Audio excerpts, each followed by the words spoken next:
Shalom. Saudara, ada banyak penghalang dalam hidup kita. Saudara, itu bisa masalah, itu bisa keadaan, itu bisa keturunan, itu bisa kelemahan. Tapi itu sebenarnya, ini menurut data loh saudara ya, cuma berpengaruh 1%. Tetapi pengaruh terbesar adalah hati saudara. Pengaruh terbesar adalah cara pikir. Saudara, hati dan cara pikir manusia ini yang menentukan sampai saudara 75%. Saudara, karena itu kalau di sini mungkin ada yang suka sepak bola. Saudara, ada yang namanya Messi. Kalau saudara tahu gajinya setiap tahun itu sekitar 5 triliun saudara. Ya, gajinya itu 5 triliun saudara. Saudara tahukah siapa dia? Saudara, dia anak pembantu rumah tangga yang orang tuanya sama sekali nggak sanggup saudara untuk menyekolahkan dia sekolah bola. Karena itu dia harus saudara ikut bola dan menunjukkan kualitasnya di atas rata-rata supaya orang ngelirik dia walaupun dia anak kampung. Saudara, yang kedua, Messi ini karena kurang gizi dan salah genetika. Jadi genetikanya udah salah saudara. Maka dia lebih pendek dari semua orang. Saudara, dia kalau berdiri di sebelah Ronaldo, dia cuma segininya saudara. Ini karena genetika. Dan semua pemain bola itu butuh yang tinggi. Karena larinya cepat. Yang pendek larinya nggak bisa cepat. Tetapi itu tidak pernah menghalangi dia. Saudara, dia berkata tetap butuh yang pendek buat nyari bola, buat belusuk sana sini. Dan saudara, kita tahu Messi 4 kali berturut-turut menjadi pemain bola terbaik sedunia. Sekali lagi, kenapa ada orang yang bisa melewati semua blok, semua penghalang, tetapi ada orang yang begitu mudah menyerah? Itu tergantung hati dan pikiran. Saudara, ada lagi yang namanya Ronaldo. Saudara, dia adalah juga saudara gajinya mengerikan. Kurang lebih juga sama triliun.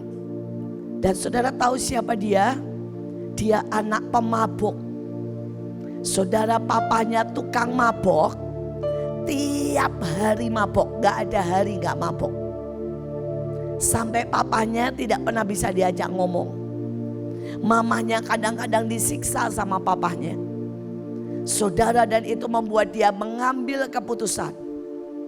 Dia akan membela keluarganya. Dia kerja keras. Dan saudara, umur 12 tahun.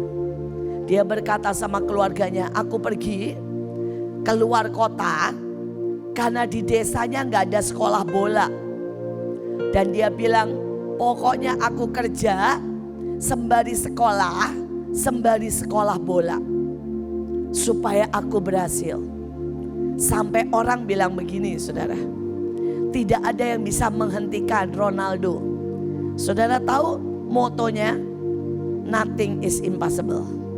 Saudara, motonya itu. Saudara, kemanapun dia bilang tidak ada yang mustahil bagi orang percaya.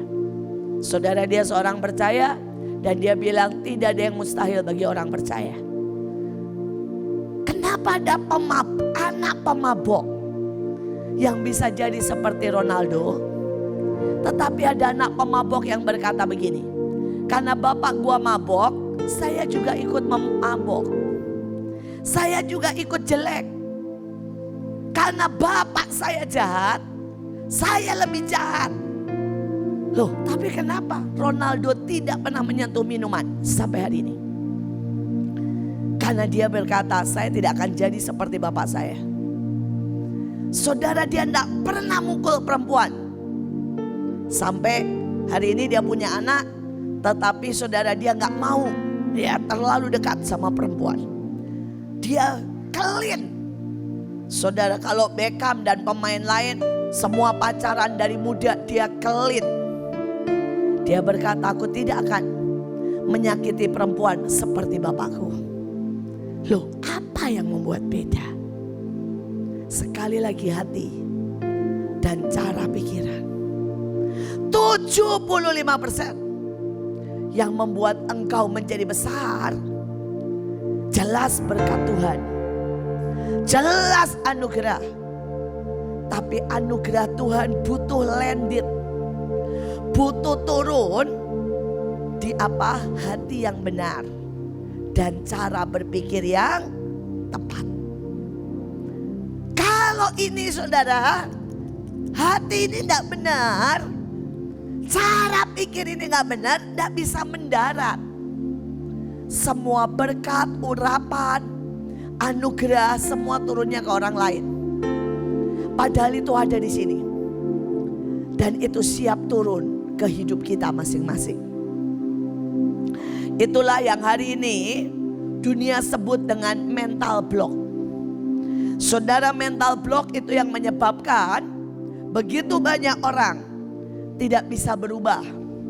Mengalami kegagalan, mengalami kehancuran, mengalami stuck, mengalami kegagalan yang disebut mental block. Saudara, karena itu mari kita belajar pagi hari ini untuk membuang semua mental block. Amin. Dan kita menjadi orang-orang yang sukses, hebat, ajaib, dahsyat. Kalau setiap saudara membuang mental block, tiba-tiba saudara bisa menyatu dengan Bapa, Putra, dan Roh Kudus. Maka tidak ada yang mustahil bagi saudara. Bahkan saudara bisa mencapai, misalnya, saya akan punya uang setiap bulan miliar, bisa. Karena sekali lagi bagi orang percaya tidak ada yang mustahil. Saudara, kalau sudah lihat Ronaldo ini nggak rohani banget. Dia orang Katolik, saudara ya. Tapi bayangkan umur 12, setiap kali dia takut dia ngomong gini, tidak ada yang mustahil bagi orang percaya. Tidak ada yang mustahil bagi orang percaya. Tidak ada yang mustahil bagi orang percaya. Ini orang Katolik, jadi gak peduli saudara Katolik, gak peduli saudara apapun, bagi orang yang bisa menembusi, ini loh penghalangnya, ini penghalangnya, dan menyatu dengan Bapa, Putra, dan Roh Kudus. Maka saudara menjadi orang yang sukses. Karena Tuhan sangat ingin membuat saudara besar, membuat saudara kaya, membuat saudara berhasil, membuat saudara berkenan di depan Tuhan dan manusia. Mari yang pertama. Oke. Saudara, anak kecil yang melihat 5 roti dan 2 ikan sebagai benih yang dilipat gandakan. Di sini ada seorang anak yang mempunyai 5 roti dan 2 ikan. Saudara, lalu Yesus mengambil roti itu, mengucap syukur dan membagikan kepada mereka yang duduk di situ. Demikian juga dibuat ikan itu sebanyak yang mereka kehendaki. Saudara, hari itu ada 5.000, saudara, laki-laki doang. Di mana-mana kebaktian selalu banyak banyak laki atau perempuannya? Perempuan. Jadi kalau 5.000 laki-laki, perempuannya minimal 5.000. Jadi hari itu ada 10.000 belum tambah anak-anak. Ada 12.000. Saudara dan murid-muridnya berkata begini, siapa yang bisa ngasih makan segini banyak? Siapa yang punya uang? Nah, ini mental block. Saudara bisa mengerti? Mental blocknya melihat keadaan. Tetapi ada anak kecil yang berkata, Tuhan, ini 5 roti, ini 2 ikan. Tuhan buat apa terserahlah. Saudara, dan 5 roti 2 ikan itu memberi makan 12.000. Saudara, kalau saudara baca itu roti jelai, itu rotinya orang miskin. Saudara, kalau sudah lihat itu ikan kecil. Kalau ikan kecil itu ikan di Israel dibuang. Dan itu diambil di pinggir pantai. Sekali lagi, anak ini mungkin sangat miskin. Tapi dia punya mental yang free, yang bisa menyatu dengan Tuhan. Hari ini berapa banyak dari saudara yang berkata begini, saya enggak bisa ini, saya enggak bisa itu, saya ini cuma punya sedikit, saya cuma miskin. Dan itu mental block. Saudara, saya kenal seseorang, dia sangat miskin, tapi dia berkata, Tuhan, saya mengambil keputusan, setiap minggu saya bikin 10 nasi bungkus dan saya bagikan ke orang yang membutuhkan di jalan. Saudara, dia lakukan itu dalam setahun. Tiba-tiba dia mendapat kerjaan demi kerjaan sangat banyak.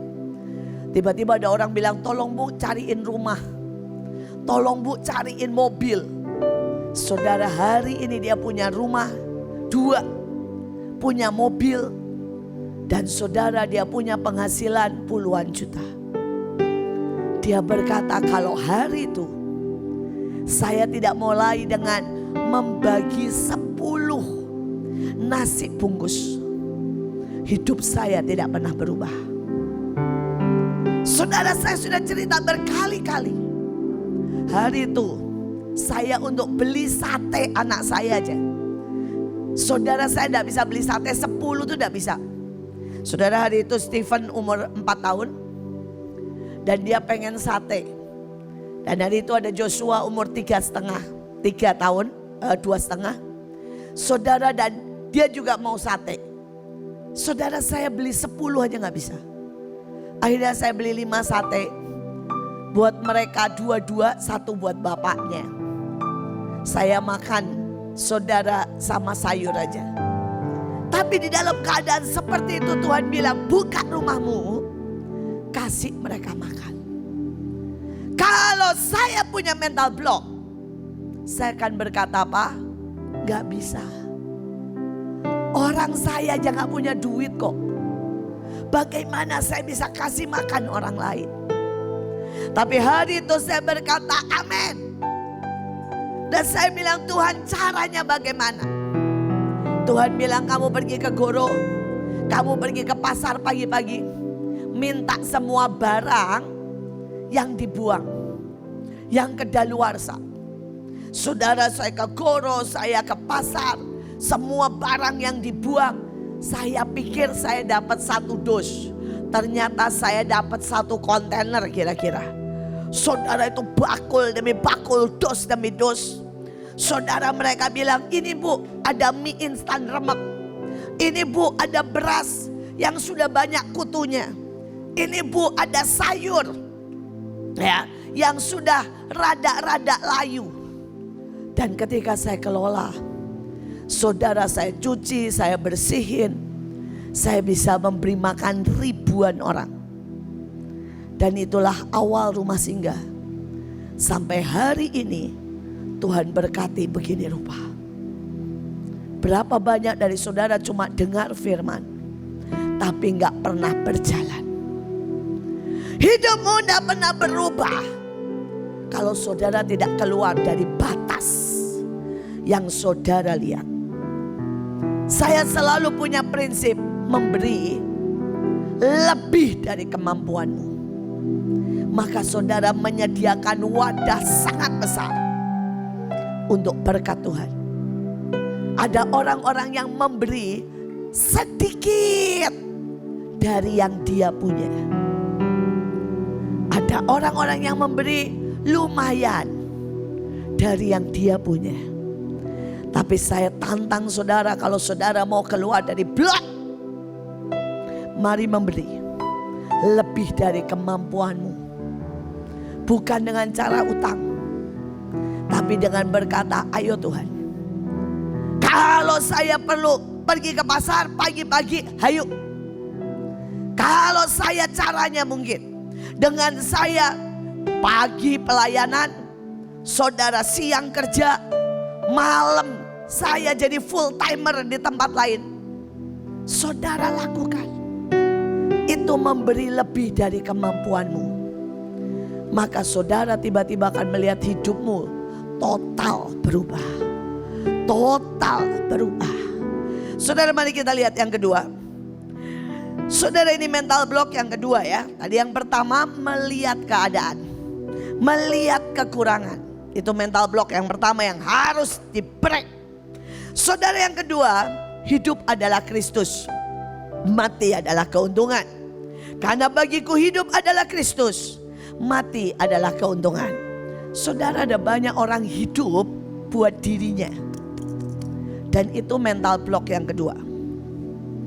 Saudara, kalau saudara ini hidup gini ya, perasaanku harus terjaga. Ya, saudara punya prinsip bahwa saya harga diriku. Kalau saudara mau hidup gini, yang aku suka, yang aku enak. Dan saudara mulai hidup buat apa? Makan. Saudara hidup buat apa? Masa depan. Saudara hidup buat apa?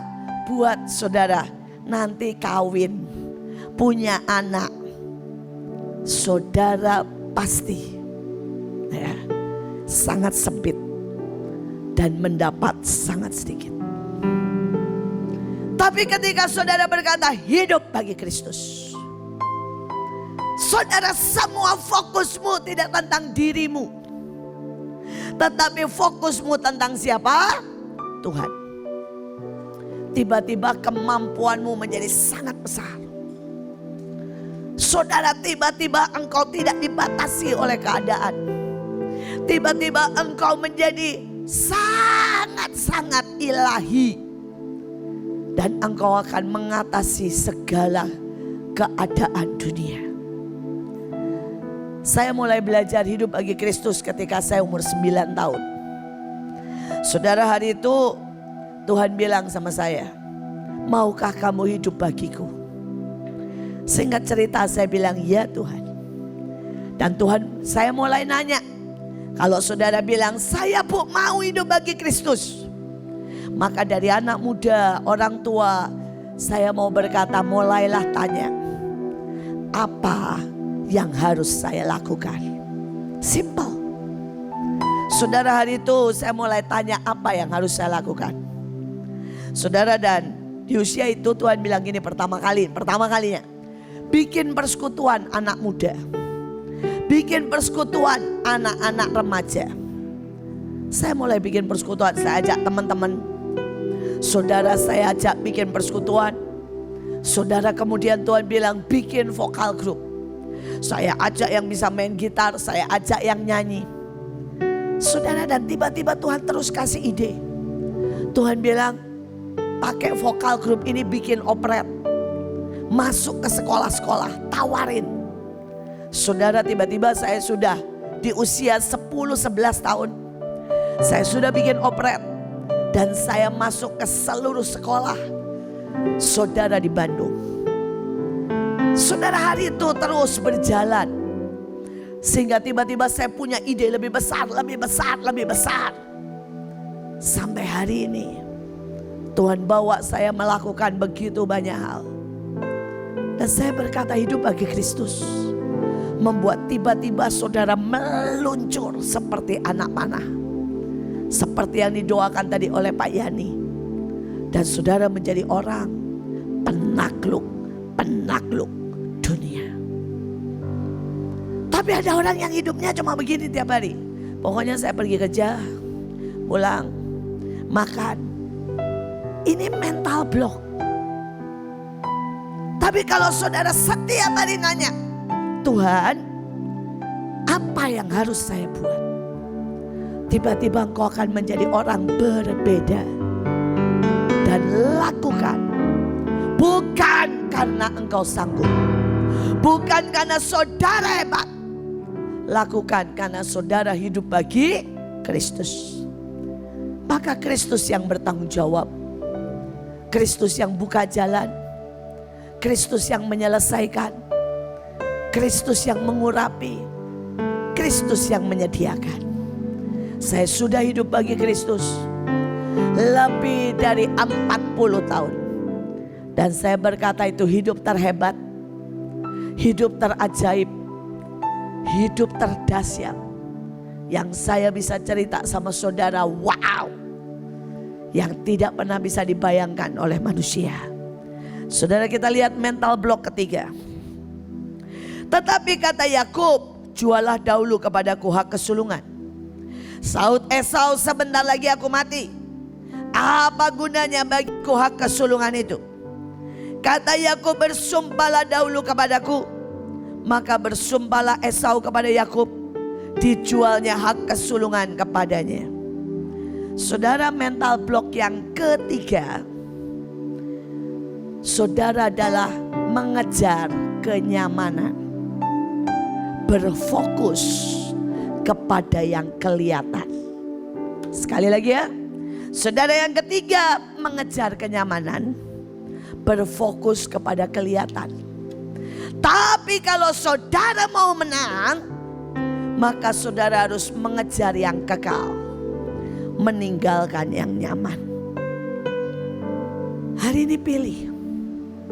Saudara, Esau itu kayak kebanyakan orang zaman ini. Kalau ditanya, ya, kamu mau datang kebaktian, mau diurapin gak? Apaan sih pengurapan? Pakai minyak gitu, ngotorin rambut, ngotorin baju. Itu Esau. Saudara, Esau bilang, apa gunanya sih diuyak-uyak gitu? Terimalah hak kesulungan. Apa? Gua gak dapat emas kok. Aku gak dapat ternak. Kalau lu mau, ambil aja. Berapa banyak orang ketika dibilang, yuk datang yuk kebaktian, kita mau terima berkat. Berkat apaan sih? Kita mau terima makanan profetik. Halah, roti kagak enak. Saudara, kenapa? Mata mereka melihat kepada kenyataan. Mereka memilih yang biasa, yang nyaman. Tapi Yakub punya mata yang ilahi. Saudara, Yakub mengejar yang namanya berkat, hak kesulungan, walaupun itu tidak kelihatan. Saudara, ujungnya dahsyat. Sampai hari ini, saudara, Yahudi atau orang Israel menjadi orang nomor 1, saudara, terpintar dari 250 negara yang ada di dunia. Saudara, itu ditentukan berapa banyak yang S1, S2 yang menemukan Nobel, dan mereka nomor 1. Tahukah saudara bahwa 80% orang kaya di seluruh dunia, termasuk Mark, Bill Gates, saudara, adalah keturunan orang Yahudi. Tahukah saudara yang menemukan berbagai barang dan keajaiban sampai mereka dapat Nobel, Einstein, Alva Edison, semua adalah orang Yahudi. Kalau saudara tanya dari mana? Dari berkat. Saudara, berkat, hak kesulungan. Dari yang tidak kelihatan. Saudara, hari itu ada Maurice Rollo. Saudara, Bapak Maurice Rollo hari itu terkenal sebagai seorang yang kalau deklarasi, urapannya, dia menyebutnya itu mengaum. Ya, mengaum. Tapi yang dimaksud adalah deklarasi dengan iman dan power. Saudara, ketika dia datang di Belanda, saudara, saya bilang sama teman-teman saya, yuk kita datang yuk. Itu tempatnya di Den Haag, saya tinggalnya di Delft, jadi luar kota saudara. Kalau sekarang itu kayak di Tangerang, saya tinggal di Bekasi. Ya saudara, dan kemudian teman-teman bilang gini, ngapain sih? Cuma dengerin orang khotbah. Kita perlu naik kereta, bayar mahal. Kita mesti datang ke konferensi. Ngapain sih? Cuma dengerin khotbah. Dan hari itu saya berkata, ya udah kalau lu nggak mau, gua mau pergi. Saudara, saya pergi. Dan waktu saya pergi, saudara ya, waduh saudara, penuh. Sampai saya tidak bisa dapat tempat kursi. Akhirnya saya berdiri di pojok. Dan dia khotbah. Begitu selesai khotbah, saya udah tahu nih, wah udah selesai khotbah nih. Sebentar lagi altar call. Yang lain tetap duduk. Saya dari belakang tuh ya, penuh nih, anggap nih penuh saudara. Saya dari belakang merembet di tembok. Saudara, akhirnya saya udah di pojok di sini udah siap. Dan begitu dia bilang mulai kan, dia punya gaya tertentu lah, saya tahu. Dia mulai bahasa roh, dia mulai gaya tertentu. Dan dia berkata, siapa yang mau terima urapan? Belum apa-apa, saya sudah lari paling depan. Saudara, saya lari paling depan. Masalahnya mesbahnya itu tingginya segini saudara, 2 meter. Saudara ya, saya di bawah saudara. Jadi saya di situ ngelihat ke atas saja kagak kelihatan. Dan begitu dia bilang maju, siapa yang mau didoain? Semua datang berat. Saya muka badan semua nancep tembok saudara. Saudara udah kepepet, udah gak bisa nafas.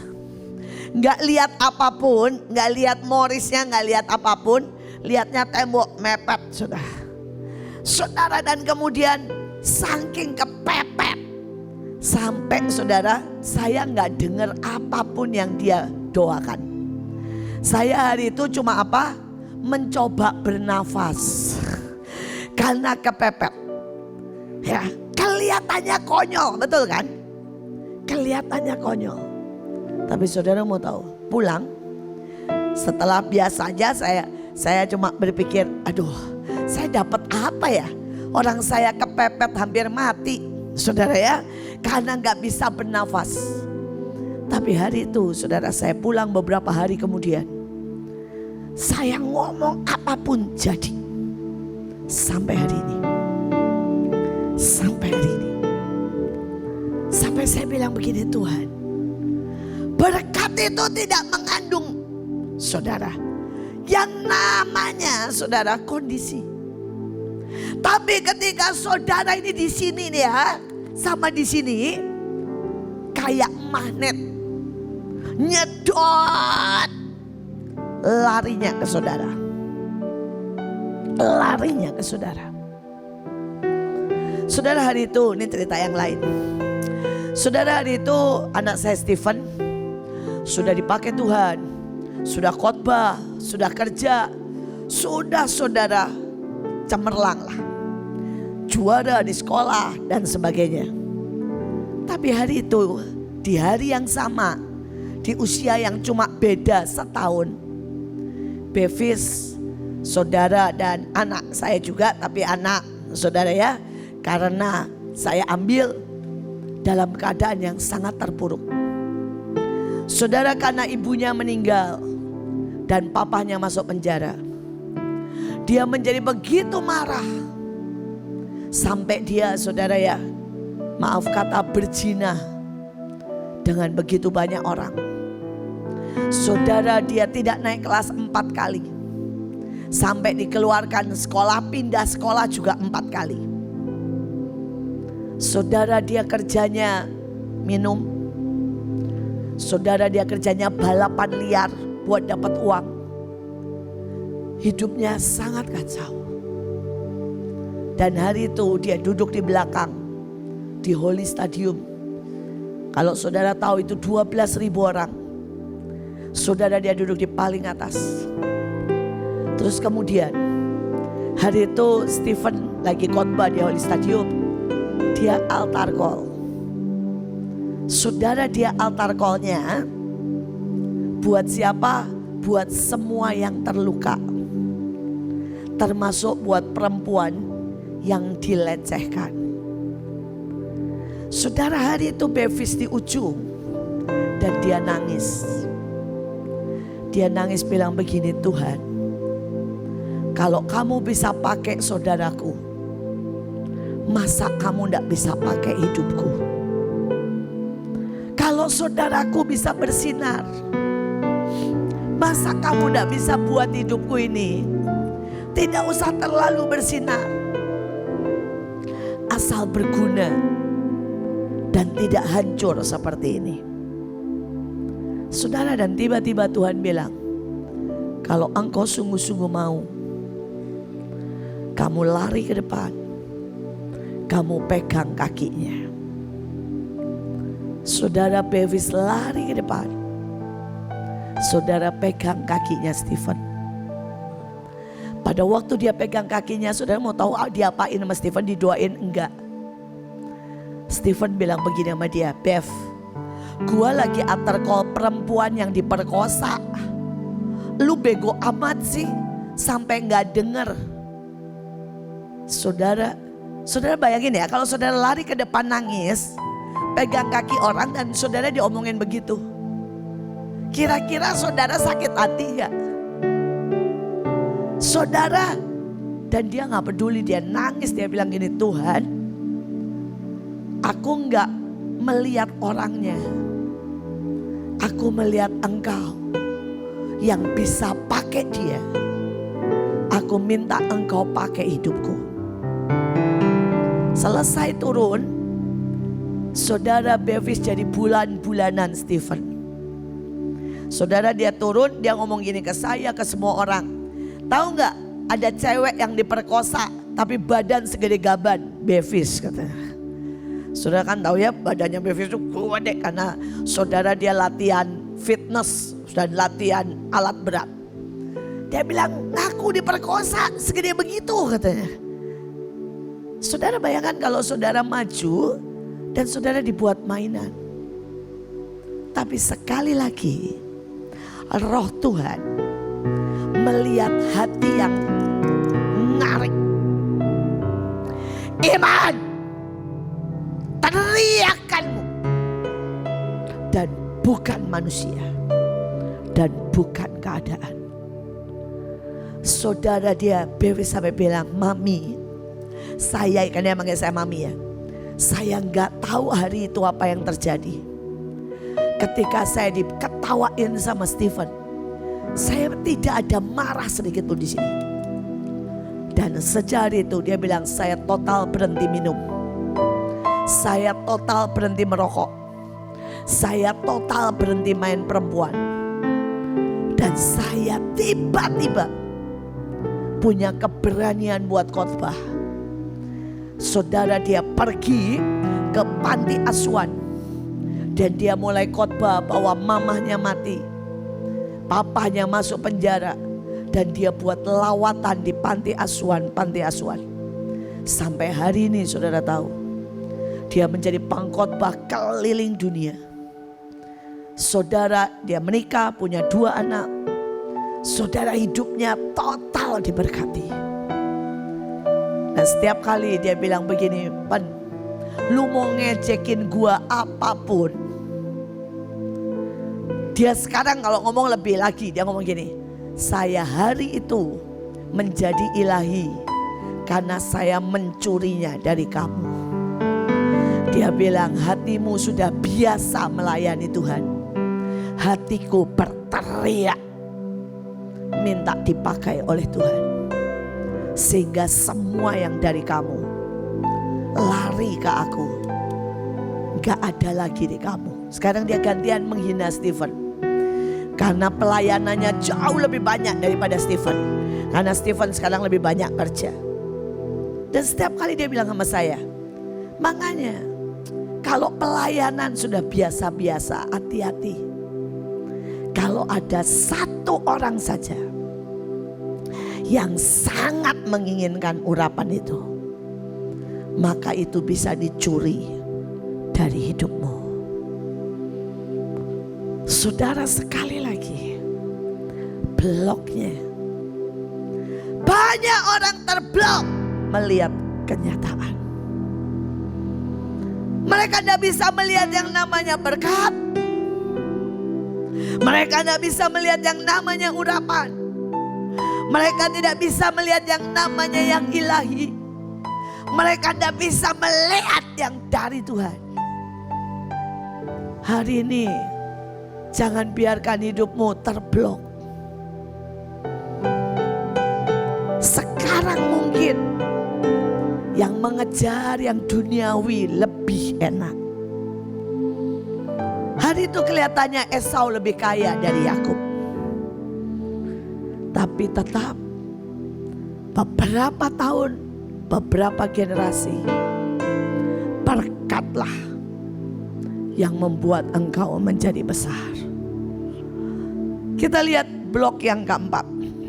Ya. Daud di Gua Adulam. Lalu Daud melarikan diri ke Gua Adulam.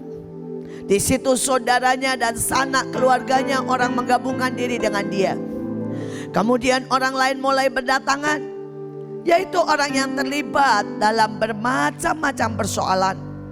Misalnya hutang piutang, orang yang sakit hati. Berhimpunlah 400 orang di bawah pimpinan Daud. Mazmur 26 ayat 2 ini Mazmur Daud yang sangat terkenal. Ujilah aku, ya Tuhan, cobalah aku, selidiki batinku dan hatiku. Saudara, ada banyak orang yang bilang gini ya, Tuhan jangan kasih aku persoalan, jangan kasih aku masalah, Tuhan jangan didik aku, Tuhan udahlah Tuhan, gua memang dosa, udahlah. Dan banyak orang ketika dia berdosa, dia sembunyi, dia lari dari Tuhan. Dia bilang gua masih kotor, jadi gua gak ke gereja dulu. Ini namanya blok yang kelima. Karena itu Yesus bilang, aku datang bukan buat orang yang baik dan benar. Aku datang buat mereka yang sakit, yang berdosa, yang jelek. Tapi bukan berarti saudara yang dosa dibiarin dosa loh. Makanya judulnya kalau saudara mau berubah, saudara harus terima dibongkar dan dipasang ulang. Ada banyak orang yang gak mau dibongkar. Dia tutup rapat-rapat.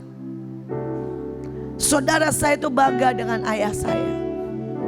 Bukan karena dia sempurna.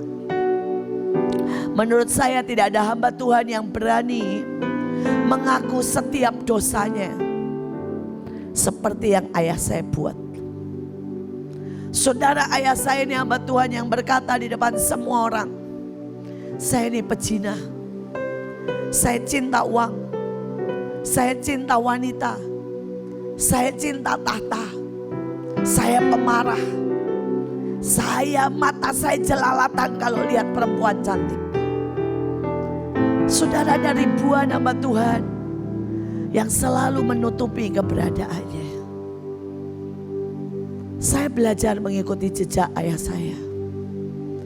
Saya katakan apa adanya, kelemahan saya, kesalahan saya. Saudara, setiap kali saya gagal, setiap kali saya bodoh, setiap kali saya marah, saya belajar untuk jujur. Karena saya tahu menyembunyikan pelanggaran, ini ayatnya, mendatangkan kebinasaan. Tapi ketika saudara berkata bongkar, saudara, Daud ini bukan orang baik. Daud ini jauh lebih brengsek daripada Saul. Saul gak pernah berzina, Daud berzina. Saul gak pernah bohong, Daud bohong. Saul gak pernah bunuh orang sia-sia, Daud sering. Saudara, Saul tidak pernah, saudara ya, pura-pura gila. Saudara, Daud pernah pura-pura gila. Saudara, Daud melakukan sangat banyak kengerian. Saudara, Daud pemarah, Saul enggak. Daud ini saudara, kalau saudara baca ngeri banget. Ketika dia marah, dia pernah belahin perempuan mengandung. Itu hanya orang gila saudara yang melakukan begitu. Siapa coba di sini orang yang perempuan mengandung dibelah kalau nggak orang gila? Daud pernah seperti itu. Sampai dia berkata begini, tapi dia umumkan semua dosanya di depan rakyat. Ada satu mazmur yang banyak orang tidak mengerti. Dia bilang, Tuhan, aku ini binatang buas. Tuhan, aku ini gila. Tolongi aku. Kalau Engkau tidak hapus dosaku, tidak benari hidupku dan jiwaku, aku ini gak pernah bisa untuk jadi sepertimu. Dan kita tahu ujungnya, Daud menjadi orang yang berkenan di hadapan Tuhan. Bahkan Daud terima begitu banyak orang yang kacau, yang utang, yang jahat, yang bego. Dan mereka semua jadi pahlawan yang tidak terkalahkan. Saya tidak tahu hari ini seberapa saudara menutup rapat-rapat. Seberapa saudara merasa hidup saudara baik-baik. Seberapa saudara merasa seperti Saul, bahwa saudara orang baik. Seperti Yerobeam yang tidak mau mengaku ketakutannya, iri, kemarahannya. Dan ujungnya mereka semua terhilang. Ini mental block. Yang kelima adalah menyembunyikan pelanggaran. Tidak pernah mau membongkar hatimu. Saudara bilang, bukan Tuhan yang membongkar hati. Oh, Tuhan itu sangat gentleman, sangat menghormati saudara. Saudara, hati kita itu kayak rumah.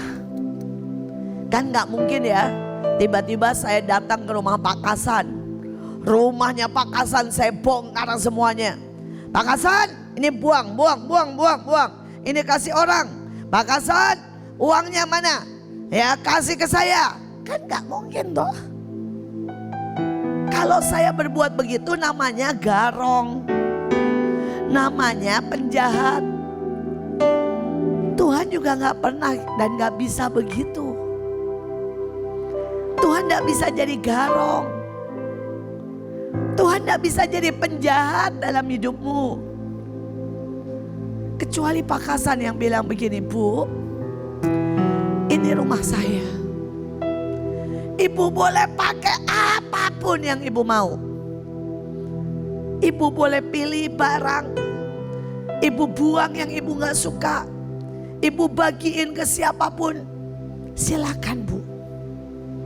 Terus Pak Hasan bawa uang dan bilang, Bu, ini uang.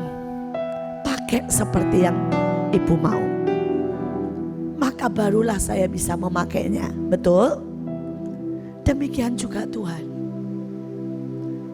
Ketika saudara bilang, ini hidupku Tuhan, bongkar, lakukan seperti yang kau mau. Saudara, saya mulai berdoa itu kurang lebih umur 17 tahun. Saudara, sampai umur 17 saya ini merasa menjadi orang paling suci, paling baik. Saudara, saya juara kelas. Saya setiap kali papa mama berantem, saya yang mendamaikan.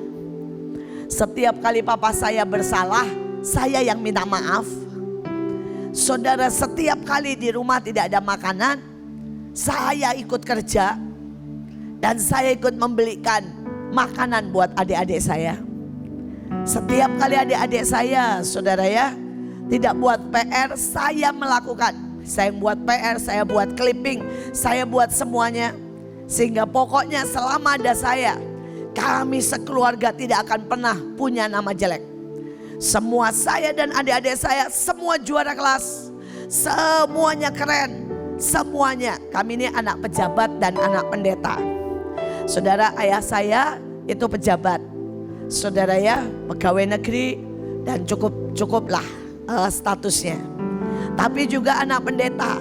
Karena ayah saya hari itu sudah melayani di full gospel, di persekutuan, di mana-mana. Kalau saudara tahu gabungan pejabat dengan pendeta, itu anaknya wajib tampil oke, saudara. Saudara, tambah lagi ibu saya itu guru, saudara, dan dharma wanita. Saudara tahu ya, dharma wanita itu yang mengatur ibu-ibu pejabat, kerjanya rapat, terus arisan, mampir ke rumah, pamer anak. Itu kerjaannya saudara ya.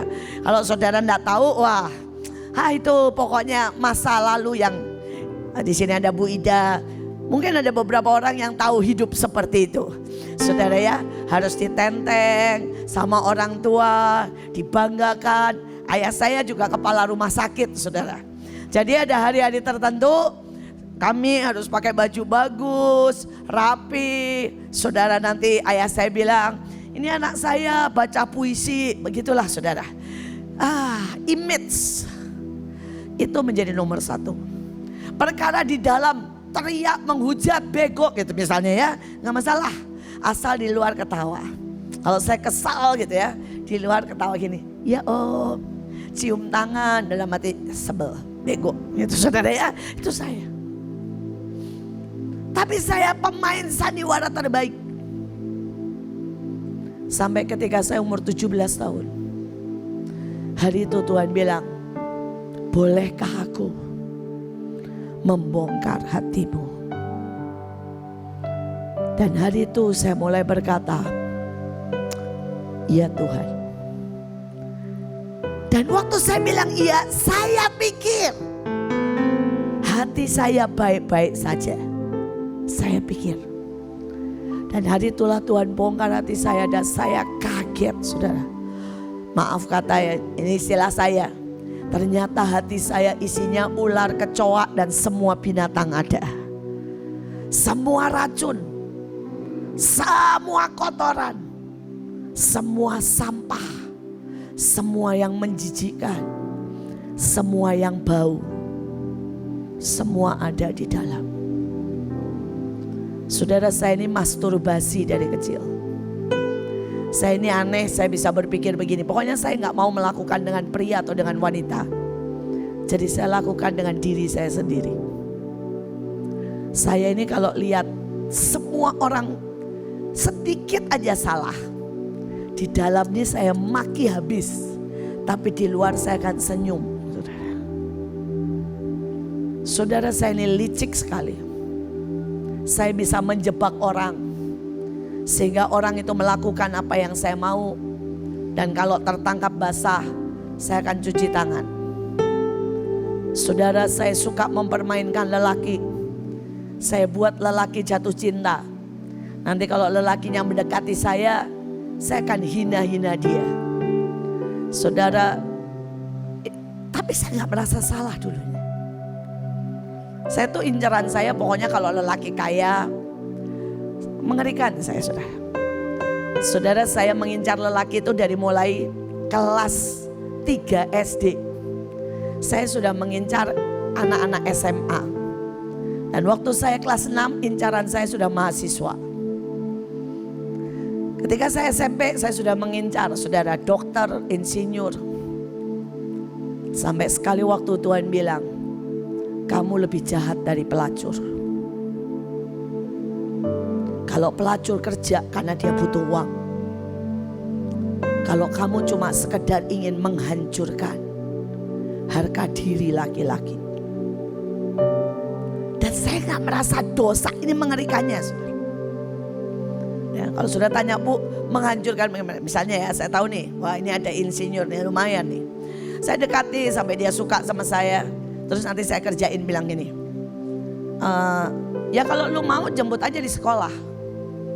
Nanti dia jemput saya di sekolah, di depan teman-teman saya bilang, tuh lihat tuh, ada bapak-bapak udah tua gak tahu diri, ngejar-ngejar anak muda. Itu kalau gua laporin polisi kan bisa ditangkap. Saudara bayangin, padahal saya nyuruh dia jemput. Karena saya cuma pengen mempermainkan. Dan kalau saudara tahu kenapa? Karena di dalam saya benci, saya marah, saya tidak mengampuni. Dan itu semua jadi sampah yang sangat bau, kotor, kejam. Saudara, ketika Tuhan bongkar semuanya, saya cuma bisa nangis, saya bilang Tuhan benar. Saya ini lebih dari ular. Saya ini benar-benar parah Tuhan. Saya berkata banyak orang punya dosa itu hitam. Saya itu ungu tua, jadi kelihatannya elegan, padahal sama-sama aja hitam. Lebih jorok, lebih menjijikkan mungkin. Dan hari itulah Tuhan mulai membereskan hati saya. Bahkan ketika saya berbuat baik, saya tuh seringkali gak benar buat baik. Saya pengen wow, saya pengen kelihatan, saya pengen membeli seseorang. Dan ada banyak orang yang hatinya gak pernah berani jujur di hadapan Tuhan. Hari ini saya berdoa kalau saudara mau jadi orang seperti Daud, orang yang berkenan di hadapan Tuhan, saudara harus berkata, Tuhan, bongkar hidupku, bongkar hatiku. Engkau boleh buang apa saja, Engkau boleh buang setiap Tuhan kelemahan. Engkau boleh expose, Engkau boleh tunjukkan, Engkau boleh rendahkan aku. Engkau boleh lakukan operasi bongkar pasang. Maka saudara akan lepas dari yang namanya munafik, kelaliman. Saudara, ada banyak orang tidak sadar hidupnya cuma munafik, kelaliman. Sampai Alkitab berkata nanti di akhir zaman ada banyak orang bilang, Tuhan saya sudah melayani, saya sudah ngasih persembahan, saya sudah main musik, saya sudah menginjil, saya sudah melakukan mujizat. Matius 7, Tuhan bilang apa? Enyah dari hadapanku, pembuat kejahatan. Sekali lagi, apakah kita tahu hati kita sudah dibongkar dan dibenarkan? Atau hati kita penuh dengan sangat banyak sampah binatang yang Tuhan harus bereskan? Saudara, mari kita lihat yang terakhir. Ya. Yang terakhir,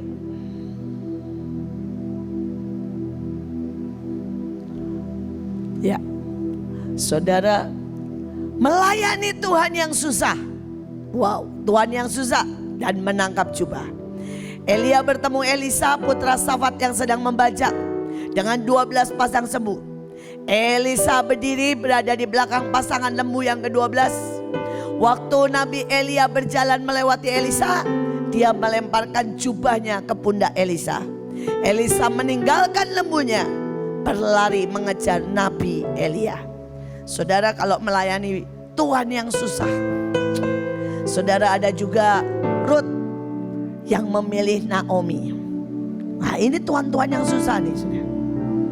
Saudara, seringkali kita ini kan pengennya, ini cara ngeblok lagi ya, cari cara yang gampang.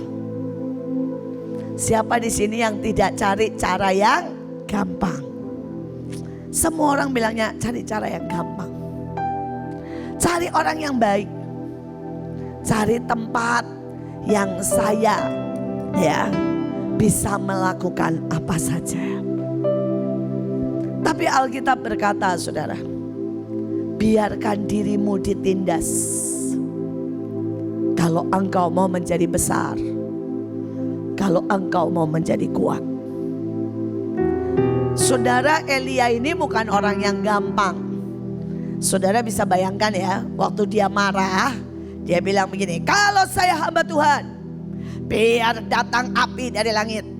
Langsung satu peloton, saudara, semuanya disambar api, betul? Saudara, dia itu lihat Nabi Baal 400 loh. Alkitab berkata diapain Nabi Baal? Digorok. Saudara, Elisa ini orang lembut. Waktu lihat tentara Aram, saudara, dipotong atau dikasih makan? Dikasih makan. Jadi Elisa ini, saudara, harusnya ngeri sama Elia. gualatnya minta ampun. Dan kalau saudara ya bayangin ya, ngajak supaya saudara jadi murid, nggak didatengin baik-baik. Kalau Ibu Lela ngajak orang masuk STT kan didatengin. Nah, kamu mau nggak sekolah di STT? Nanti ibu bantu, kan begitu ya. Saudara Elia nggak, dia lagi jalan, dia lempar aja. Lu nggak ngerti, udah nggak usah. Lu nggak mau, nggak usah. Lu nggak ngejar gua, nggak usah. Waktu dia mau diangkat ke surga, Elisa ini lari-lari bilang, Tuhan, Tuhan, saya ini mau ikut. Gak usah, tinggal di sini. Betul? Saudara, dan kalau saudara baca, Elisa gak pernah memanggil Elia sebagai gini, hai, kamu kan guru ya, oke dong. Dia memanggil tuannya. Padahal Elisa ini orang kaya, orang hebat, orang kuat, orang sukses. Seberapa kita mau hineni? Seberapa kita mau jadi hamba? Seberapa kita mau jadi budak? Itu menentukan seberapa kita diangkat naik. Bukankah Daud harus jadi budaknya Saul? Bukankah Musa harus jadi budaknya Firaun? Bukankah Yusuf harus jadi budak? Dan merekalah semua yang menjadi orang-orang paling besar. Bukannya Ruth harus jadi budaknya Naomi? Baru mereka menjadi orang yang diangkat sangat tinggi. Mental block yang terakhir adalah banyak orang yang tidak suka direndahkan, tidak suka kerja keras, tidak suka mulai dari bawah. Tapi saya mau berkata, siapapun yang mau menjadi besar di hadapan Tuhan dan di hadapan manusia, saudara harus biasa dan punya hati yang besar untuk dari bawah direndahkan. Ketika saudara bisa berkata hineni kepada manusia dan kepada Tuhan, maka tiba-tiba saudara akan sangat tinggi. Karena barang siapa yang paling kecil, dia yang menjadi paling besar.